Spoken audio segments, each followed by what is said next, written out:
étant donné que plusieurs personnes m'ont dit que hier, ce qu'on a dit un petit peu sur Rabbi Yehuda et Rabbi Lai était intéressant, il y a plusieurs qui m'ont appelé, qui m'ont dit essaie de parler quand tu peux des Tanaïm. Alors bon, je me suis dit, chaque jour évidemment il faut de la halakha, mais juste un petit peu décrire aujourd'hui l'un des Tanaïm qui est présent. Pas dans l'histoire, c'est connaître notre histoire, connaître nos maîtres, s'inspirer d'eux. L'un des Tanaïm qui est présent et qui est présent dans le chasse, mais surtout dans le daf du jour, c'est Rabbi Yoshua ben Hanania. Rabbi Yoshua ben Hanania, on va le voir donc dans notre Gemara. Amrale bat Keser le Rabbi Yoshua ben Hanania Torah mefoara bikli mechoar. Ça veut dire qu'il n'avait pas le sens de l'esthétique vraisemblablement particulièrement aiguisé. Et il avait une sagesse, c'était un génie des génies. Ça veut dire que même chez les Goïms, il était reconnu en tant que tel. La Gemara, dans plusieurs endroits dans le chasse, nous raconte qu'il prenait les apikorsim quand il y avait ce qu'ils appellent, entre guillemets, des disputations. Il les mettait KO. Ouais, Rabbi Yoshua, Miyama ilonitzchani adam. C'est-à-dire il avait toujours des idées très très claires, tranchantes, bien expliquées. C'était pour les Goïms, évidemment pour nous, mais même pour les Goïms, c'était un génie. Et là, donc la fille de l'empereur qui voyait le génie de Rabbi Yoshua ben Hanania, elle lui dit il y a une Torah splendide dans un corps qui manque d'esthétique. Il ne fait pas attention tellement aux Romains. Torah me fera bikli mechoar. Elle dit comment c'est possible. La Torah doit être dans un corps plein, très esthétique. Un bijou, ça se met pas dans un coffret. Voilà, dans un écrin. Alors, Amarlé, l'amdi bibet avouch. Il lui dit inspire-toi de la maison de ton père, l'empereur. Dans quelle cruche on met le vin? Dans quel récipient on met le vin? Dans quel récipient on met? On le met dans les cruches d'argile. Alors il lui dit ça c'est bon pour les gens pauvres, mais vous, mettez dans l'or. De l'or et de l'argent, mettez dans les récipients. Elle a dit c'est vrai, ça se fait pas quand même. On va mettre le vin dans les. Et qu'est-ce qui se passe? Le vin s'abîme. Alors il lui a dit c'est la même chose, la Torah. Lorsque la Torah, tu le mets dans un cli qui est tellement beau, elle s'abîme. Donc celui, autrement dit, qui fait trop attention à l'esthétique, à son paraître, il a une gava. Il a une gava. Et sa gava lui donne de la satisfaction de choses qui ne sont pas essentielles. Lui, il mise tout sur sa richesse intérieure. Alors, il n'y a pas de gava. Pourquoi? Parce qu'il n'y a pas de gava. C'est-à-dire que le hanav, c'est celui qui va pouvoir s'imprégner d'un maximum de Torah. Quand il y a de la gava, la Torah, elle fuit le gavtan. Quand il y a de la hanava, alors la Torah vient chez lui. Et lui, il mettait toutes les chances pour être d'humilité. Il ne voulait pas être midgay dans quoi que ce soit. Il ne voulait pas être midgay dans quoi que ce soit. Et donc, la Torah est venue chez lui. Voilà donc un petit peu comme ça le Maharsha explique. On retrouve un petit peu Rabbi Yoshua ben Hanania dans Maseret Brachot, d'Afrafret Amoud Aleph, dans l'histoire dans laquelle Rabban Gamliel le laisse debout. N'est-ce pas? On connaît l'histoire dans laquelle tu la tarvit Rovat, tu la tarvit Reshut. Et Rabban Gamliel, il était d'Oresh, Rabbi Yoshua, et ensuite on va destituer Rabban Gamliel temporairement au moins. On va le remplacer par Rabbi Lazar ben Azaria. Ensuite, Rabban Gamliel, je ne vais pas rentrer dans tous les détails de l'histoire, magnifique là-bas, mais en tout cas, Rabban Gamliel vient voir Rabbi Yoshua et lui dit excuse-moi. Il s'excuse. Et il rentre chez Rabbi Yoshua pour la première fois, vraisemblablement. Alors j'explique que à chaque fois qu'il y a marqué dans le chasse Rabbi Yoshua, Stam dans le chasse, c'est Rabbi Yoshua ben Hanania. C'est Rabbi Yoshua d'ici, de notre daf. De la même manière que Stam Rabbi Yehuda, c'est Rabbi Yehuda ben Rabbi Lai, Stam Rabbi Yoshua, c'est Rabbi Yoshua ben Hanania. Donc il lui dit, Rabban Gamliel lui dit, Mikotle betecha nikar shata pehami. Ça veut dire que les murs de sa maison étaient noirs. C'est-à-dire tu es charbonnier. Tu es des grammes de à toi. Et donc Rabbi Yoshua, c'est pour ça que les murs n'étaient pas si blancs. Et Rabbi Yoshua va lui dire, bon, une phrase que... Regardez là-bas.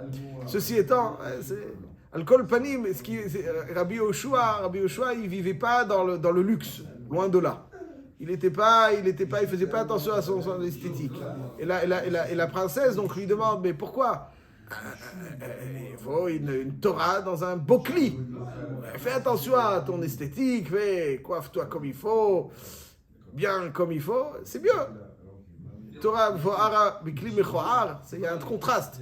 Un génie dans un corps qui n'est pas suffisamment esthétique, dans une enveloppe qui n'est pas esthétique. Il lui dit, Aderaba, Rabbi Yoshua, sa chita, c'était que si quelqu'un veut être zoché à la Torah, il ne doit pas miser sur autre chose que la Torah. Alors, comme ça lui amène l'humilité et il pourra donc plus progresser. Si on a le temps, on reviendra. En tout cas, c'est l'idée de Rabbi Yoshua. C'est là. Après, je précise qu'aujourd'hui, il faut faire attention parce qu'il y a deux chitotes. Et la chita de Novardok, je ne veux pas trop barrer là-dessus, mais je lui dis, il y a la chita de Novardok et la chita de Slabodka. Il y avait le Saba Minovardok, Rabbi Yosef Yozel Minovardok, et il y avait le Saba Mislabodka, Rabbi Nosson Finkel. Et le Novardok, eux, étaient dans la chita qu'il faut se négliger, parce qu'il faut tout miser sur l'intériorité, il faut pas... Ouais, c'est comme ça la chita de Novardok, beaucoup de moussard, beaucoup de... Bon. Le Saba Mislabodka, au contraire, il exigeait des Bachurim une tenue parfaite. Ils étaient rasés, même Ravolbe, Kelem, Slabodka, c'était la chita. Aujourd'hui, la yeshiva de Hebron, c'est Slabodka. C'est-à-dire, c'est le Saba Mislabodka qui a fondé la yeshiva de Hebron, et on connaît les Bachurim de la yeshiva de Hebron, ils sont bien habillés, bien rasés, bien coiffés. Parce que le Saba Mislabodka, il est un Bachur aujourd'hui, il a besoin d'être mechoubad.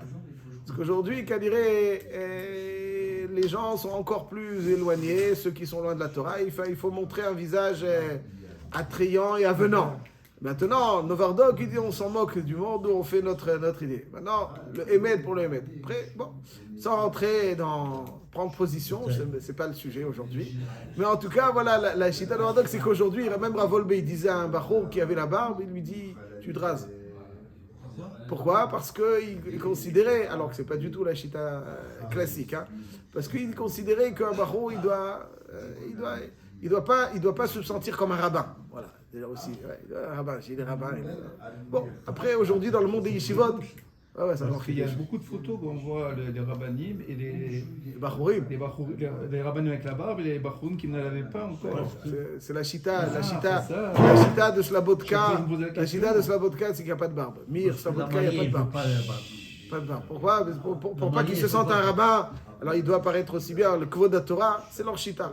Donc je dis que Rabbi Yoshua, il n'avait pas besoin de ça. C'est-à-dire, ils étaient époustouflés de sa Torah parce que quand le monde appréciait la Chokhmah, alors même si l'esthétique ne leur plaisait pas, ils continuaient à apprécier la Chokhmah. Aujourd'hui, la Chokhmah n'a plus sa place, donc c'est surtout le Chitzoni, donc il faut donner une belle image. Ouais, c'est une parenthèse que je ferme. En tout cas, c'est juste, aujourd'hui, à la Chalema Assez, je ne suis pas sûr qu'on puisse imiter Rabbi Yoshua ben Hanania dans ce domaine. Mais ce dans quoi on doit l'imiter, c'est la Hanava. C'est-à-dire, si quelqu'un il veut grandir dans la Torah, il n'a d'alternative que celle de la Hanava. Celui qui cherche à... Voilà, ça c'était la façon de vivre Rabbi Yoshua ben Hanania. Rabbi Yoshua ben Hanania était un Lévi. Marqué, c'est un Lévi. On accueille de cette façon Rabbi Moshe Alevi. Rabbi Yoshua ben Hanania était un Lévi, et d'où je sais, marqué dans la Mishnah, dans Maaser Sheni Perek He. Cette Mishnah est rapportée aussi dans Masechet Kiddushin d'Av Chavav Amud Bet, dans d'autres endroits dans le Chasse. Un jour, on nous raconte que Rabban Gamliel de Yavne était sur un bateau en voyage.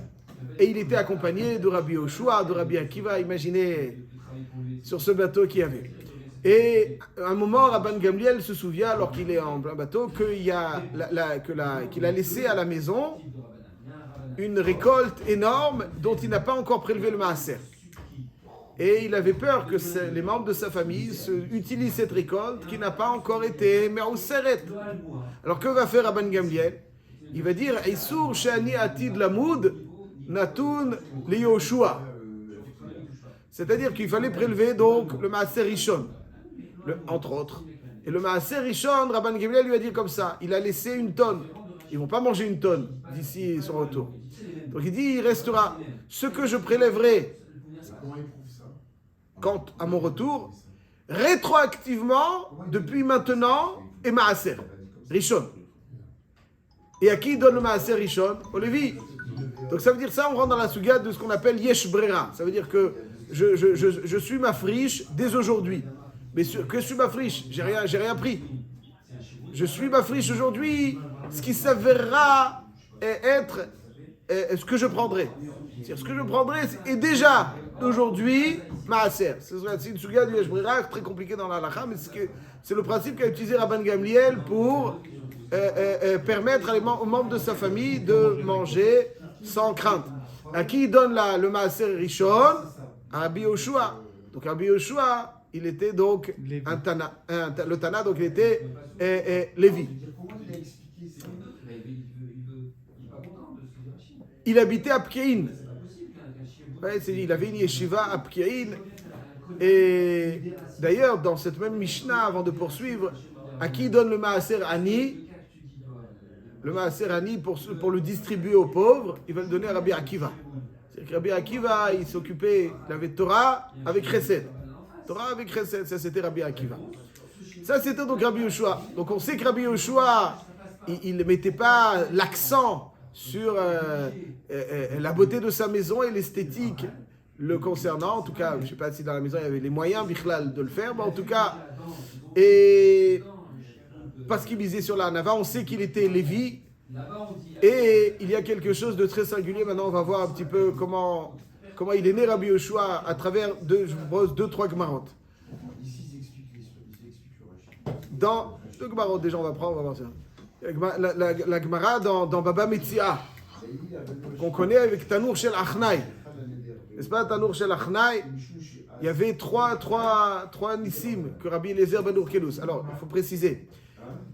Rabbi Yoshua ben Hanania, c'était qui son maître? C'est qui son maître? Son maître, son Moro Verabbo par excellence, c'est Rabban Yochanan ben Zakkai. Rabban Yochanan ben Zakkai, il avait 5 Talmidim. Rabban Yochanan ben Zakkai qui était là.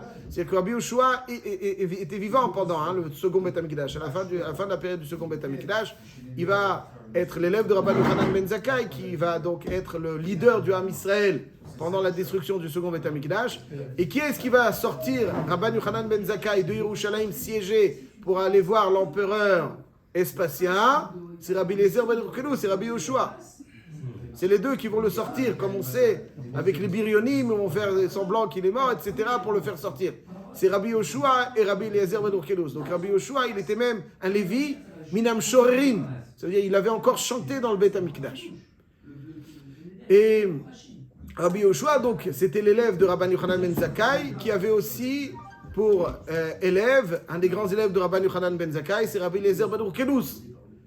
Rabbi Eliezer ben Urkelus, c'était deux grands élèves, ils étaient amis, mais pas souvent d'accord. Et Rabbi Eliezer ben Urkelus, dans le Tanour Shel Achnai, il va faire des miracles il va dire que le caroubier change de place, il va dire que le cours d'eau change de sens, et il dit Kotle Bet HaMidrash Yochichu. Il dit que les murs du Bet HaMidrash prouvent qu'il a raison. Et lorsqu'il cherche à prouver que le Bet HaMikdash, donc Natu Kotle Bet HaMikdash Lipol, Amad Rabbi Yoshua Vegarben. Et il dit Torah lo bashamayim. Yatsa bat kol, après il dit Torah lo bashamayim. Donc Rabbi Yoshua, il intervient lorsque les murs Garben. Il s'arrête. Rabbi Yoshua, on ne le voit pas réagir quand il y a le mofet, entre guillemets, du cours d'eau ou de la Chazak ou Baruch, le cours d'eau et le caroubier. Ça, on ne le voit pas réagir. On le voit réagir que dans les murs. Le pshat est... Alors, premièrement. Deuxièmement, où on voit encore Rabbi Yoshua? Rabbi Yoshua, on le retrouve aussi dans Masechet Chagiga. Masechet Chagiga, Daf Gimel. Et il était donc dans sa yeshiva de Pkein, et deux chachamim sont venus le voir. Et comme Rabban Gamliel et Rabbi Elazar ben Azaria faisaient les drashot en alternance, alors il leur demande à ceux qui sont venus le voir, Shabbat Shelmi, c'était qui est-ce qui a fait la drasha? Et ils lui disent donc qui a fait la drasha, il lui dit nous, quel est le Bachidouche? Ouais. Alors Shabbat Shelmi, et ils lui disent, il y a de Parashat Akel, Akel est Anashim ve'ataf, Taf Lamabaim. On comprend Taf Lamabaim, la tête Sachar, les Mevi Ehem, pour donner du Sachar à ceux qui les ont amenés.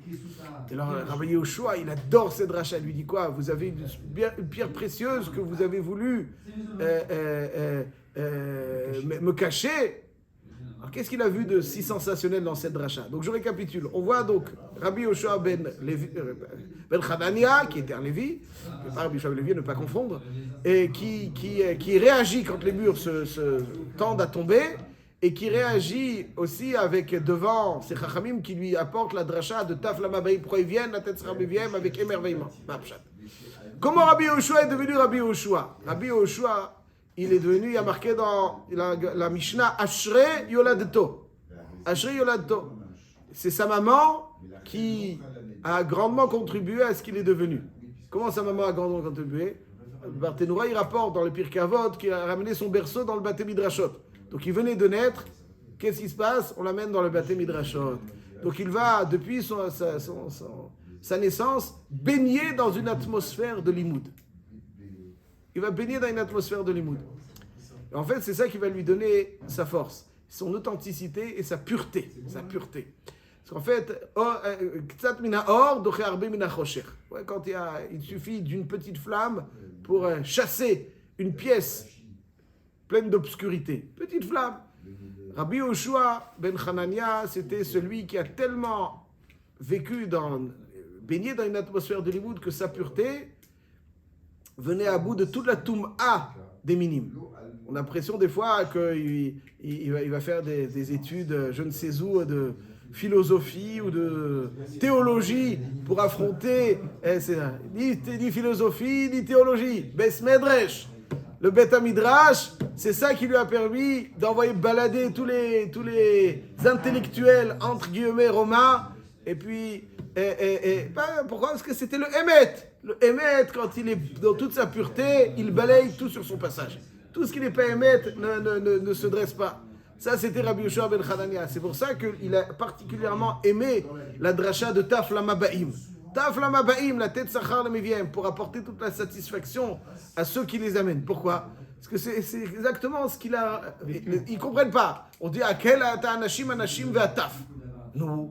Aval Taf Lamabaïm. Et c'est l'exemple concret vivant de ce qu'il a. Voilà, c'est la concrétisation de cette idée. Il dit Taf Lamabaïm. Ils ne comprennent pas. Qu'est-ce que tu amènes à un petit de 2 ans, 3 ans, Maouba, Bishlama, ceux qui comprennent, ils comprennent, mais lui... C'est pour Tetzachar le Meviem, pour donner le mérite à ceux qui l'ont amené, parce qu'ils vont le baigner dans une atmosphère, ils vont avoir donc tout le Sachar de l'avoir insufflé, la Kedusha dès sa plus tendre enfance. Ça, c'est lui. Margalit Totova, c'est une dracha qui va le orner, qui va le décorer. Oui, Dieu, vous avez une pierre précieuse comme ça, ouais, et vous avez cherché à me la cacher. C'est pour ça qu'il est mitragesh de cette dracha. Et c'est pour ça aussi que Rabbi Eliezer ben Urkelus, lorsque les murs vont pencher, tout de suite Rabbi Yehoshua se lève et dit Karbem. Pourquoi? Parce que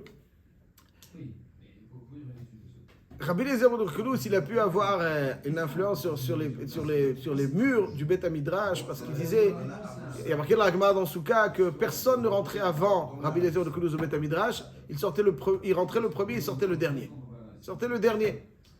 Alors, s'il sortait le dernier, alors il dit, Kotle Bet Midrash Yochichu, eux ils vont témoigner de ma Atmada et ce que je dis c'est amiti. Et là, alors, Rabbi Yehoshua dit, moi, depuis ma plus tendre enfance aussi, je suis dans l'enceinte du Bet Midrash, donc vous n'allez pas commencer à témoigner. Et donc, les murs restent penchés. Les deux, ils ont raison. L'odaflou, Mishum Kvodo, Shel Rabbi Yehoshua. Ça, c'est le corps de Rabbi Yehoshua ben Hanania, qui était imprégné du Hémet dans toute sa pureté, sans ch'touillotte. Pourquoi? Parce que depuis son petit temps d'enfance, on l'a baigné dans cette atmosphère, et ça, c'est donc ce qui va lui permettre de devenir Rabbi Yehoshua. C'est pour dire, il dit, Ashrei Yoladto, heureuse celle qu'il a mis au monde, parce que celle qu'il a mis au monde, c'est Sachar le Mevi Ehem. C'est elle, grâce à elle, qu'il est devenu ce Rabbi Yehoshua ben Hanania. Évidemment, le fait d'avoir baigné dans cette atmosphère, plus la Hanava, comme on sait que tous les plus grands de notre histoire qui ont été morés à la Chod, la qualité qu'on vante d'eux, c'est la Hanava. N'est-ce pas? On voit Moshe Rabbeinu, Vaish Moshe Anav Meod Mikol Adam Asher Al Pnei Adama, Hillel Azaken, Leolam Yadam Anvetan Keilel. Hillel Azaken, Anvetan Ke Hillel. Alors la Hanava, je précise, ça ne veut pas dire simplement l'humilité telle qu'on la croit aujourd'hui. La Hanava, c'est une forme de tolérance. C'est-à-dire, pas tout se passe autour de moi comme je le souhaite à chaque instant. Il y a des choses qui se passent autour de moi. C'est pour ça que Moshe Rabbeinu Anav Meod, quand Myriam dit ce qu'elle a dit de Moshe Rabbeinu, la Torah elle dit Moshe Anav Meod. Vous savez quoi? Ça ne peut pas déranger. Il y a des choses qui se disent. Il y a des choses qui se disent. Il a été critiqué. Azak ou Baro. Azak ou Baro. Ils se disent, on connaît, on comprend, c'est Allah. On n'a pas besoin de réagir à chaque chose et les non, c'est Aïch, Moshe Anav Meod. Le Pshat ne dit pas qu'il était Anav. Moshe, il savait que c'était le manhig. Il savait que c'était le manhig. Avant, la Hanava, c'est la tolérance. Je veux pas chaque chose qui me dérange. C'est comme ça. Otergezukt, comme on dit. Il a dit. Alors, il faut se faire une idée claire. Oui, il faut se faire une idée claire. Mais ensuite, ça c'est la Hanava. Donc, il avait là cette Hanava. On voit aussi donc chez Hillel Azaken, Olam Yadam Yanvetan Ke Hillel. On voit chez Maran Abit Yosef. Maran Abit Yosef, qui est-ce qu'il y a marqué dans le Chida, dans Shem Agdolim la Chida, qu'il y avait plusieurs autres sages qui étaient candidats, entre guillemets, chez Hachem pour écrire le Shulchan Aruch. Et pourquoi est-ce que Hachem il a choisi Maran Abit Yosef? Parce qu'il était Anav. Parce qu'il était Anav. Tout celui qui lit les tchouvot du Bet Yosef, même quand il est un petit peu secoué par des questions avec un petit peu, il répond toujours avec beaucoup de hanava. Jamais il ne s'emporte, on sent, jamais il ne critique outre mesure, jamais il respecte tout celui qui... Ça c'est la hanava. C'est pour ça que... Hein? On sait que Hachem il a préféré. Le Chida, ça vous plaît le Chida? Non, mais... Rabbi Yosef David Azoulay. Yosef Karo. Oui. Comment on sait que Hachem... Le Chida, je vous dis que Chida, il le dit. Le Chida, il le dit. Le Chida, il dit. Chida. Le Hida, c'est le Hida. Il dit, si vous voulez, en général, quand je raconte ça, j'aime pas dire les noms de ceux qui étaient candidats. Ça, j'aime pas. C'est là. Il y avait d'autres candidats, et Hachem, il a choisi Rabbi Yosef Karo. Ça suffit. Pourquoi il a choisi? Il dit le Hida, parce qu'il a été, donc c'est un Anav. Le Koach, la Messira de la Torah, donc c'est-à-dire imprégner la Torah, c'est Anava, parce que la Torah, elle vient comme l'eau. Elle vient mi-makom gavol, makom namour.